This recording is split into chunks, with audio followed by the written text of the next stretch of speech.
Hola gente, ¿cómo va? Hablemos de cuál es la mejor forma de analizar una carta natal, de hacer una devolución y de una lectura de una carta natal, que es algo que me preguntan frecuentemente en las redes sociales. Esto, la verdad que bueno, va a depender mucho del tipo de astrología y sobre todo del astrólogo, ¿no es cierto? O sea, cada astrólogo tiene lógicamente su estilo, pero bueno, ya que me preguntan a mí, yo particularmente siempre recomiendo empezar a analizar de lo general a lo particular, ¿no es cierto? O sea, empezar, digamos, desde aspectos más generales e ir cada vez profundizando más, porque eso nos va a permitir ir poniéndonos en contexto, ¿no es cierto? Por ejemplo, empezar siempre analizando, bueno, primero los elementos, los porcentajes de los elementos, los porcentajes de las modalidades, cuáles son los cuadrantes que predominan, porque eso nos va a dar datos generales. Una vez que tengo eso como base, ya comienzo viendo la tríada de la personalidad, Sol, Luna y Ascendente. Y luego, particularmente yo voy casa por casa. Empiezo por el ascendente y pasamos casa 1, casa 2, casa 3, analizando qué planetas, asteroides, partes arábigos están ahí, qué aspectos van haciendo al resto de la carta natal, ¿no es cierto? Muy en resumen, esa es la técnica que yo recomiendo, ¿no es cierto? Porque es completo. Como digo, esto depende, digamos, mucho del astrólogo. Muchos astrólogos solamente toman Sol, Luna, Ascendente y nodos.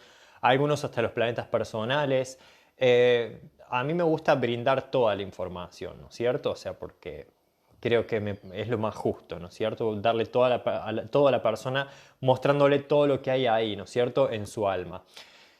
Lógicamente esto es un arte porque uno tiene que saber qué tipo de información dar y de qué forma comunicar porque lógicamente en la carta natal hay aspectos muy lindos y aspectos muy duros, heridas, traumas, cosas oscuras, cosas reprimidas, ¿no es cierto? Entonces hay que tener mucho cuidado, ¿no es cierto?, de la forma sobre todo en la que yo comunico. Entonces, si yo veo algo muy duro, muy doloroso en la persona, antes de afirmárselo y tirárselo en la cara como hacen muchos y traumar a la persona, lo ideal es preguntarle a la persona cómo lo ha vivido, le ha pasado algo similar, y siempre comunicárselo de una manera en la cual uno le explica que a lo mejor no es necesario que nos responda a nosotros, sino que le quede el cuestionamiento para hacérselo a él mismo o a ella misma. Entonces, de esa forma va a procesar la información eh, según sus heridas, ¿no es cierto? Y según lo que tenga que procesar.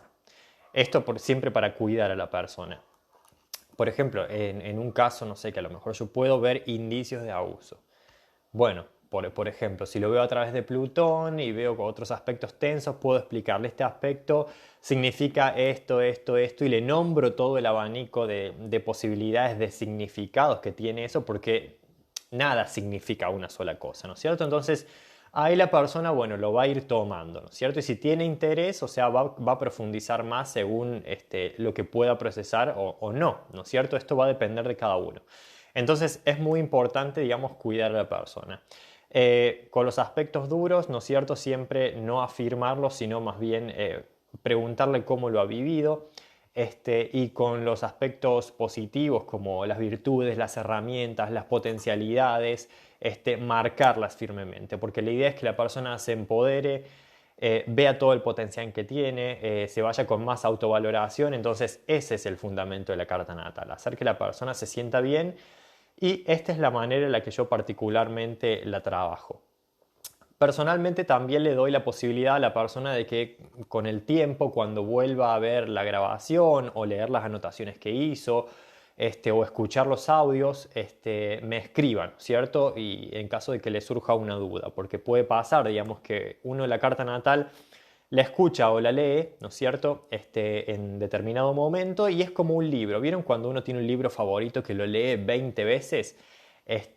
Y uno cada vez que lo lee le descubre cosas nuevas, ¿no es cierto? Bueno, eso pasa porque uno con el tiempo va madurando, evolucionando, avanzando y está de alguna forma más habilitado para captar cosas que antes no. Entonces con la carta natal pasa lo mismo. No es solamente información, ¿no es cierto?, que yo recibo así a nivel mente, que se queda acá en el cuerpo mental. O sea, es información que va bajando y se va haciendo carne. ¿Por qué? Porque es información de mis procesos, de mis emociones, de mis lazos kármicos, de mi unión con el árbol genealógico, mi familia, las vidas pasadas, etcétera, ¿no es cierto? Entonces es información muy profunda que la persona la recibe y eso queda actuando, ¿no es cierto? O sea, para bien, generando tomas de conciencia, generando evolución y avance con el tiempo. Entonces, eso es lo más lindo de una carta natal, ¿no es cierto? Bien trabajada, que no es solamente información que yo me llevo y ya está, queda en la mente para contarle una anécdota a mi amiga mientras tomamos el té. No, no es solamente eso. Entonces, claro, cuando esto va pasando, digamos, la persona va siendo consciente de esos cambios, de esas cosas, y a lo mejor le pueden ir surgiendo dudas. Entonces yo personalmente recomiendo esto. O sea, yo habilito a la persona que me escribe en cualquier momento para solventar alguna duda que le surja, o si quiere que yo me explaye un poco más en algún punto en particular del cual le surgió una duda en ese momento. Entonces, eso es lo ideal, ¿no es cierto? Siempre, nada, estar a favor del crecimiento personal, de la sanación y de la evolución. Así que para los que me preguntaban mi opinión respecto a cómo hacer una lectura de carta natal y cómo lo hago yo, es esto que acabo de decir. Un abrazo.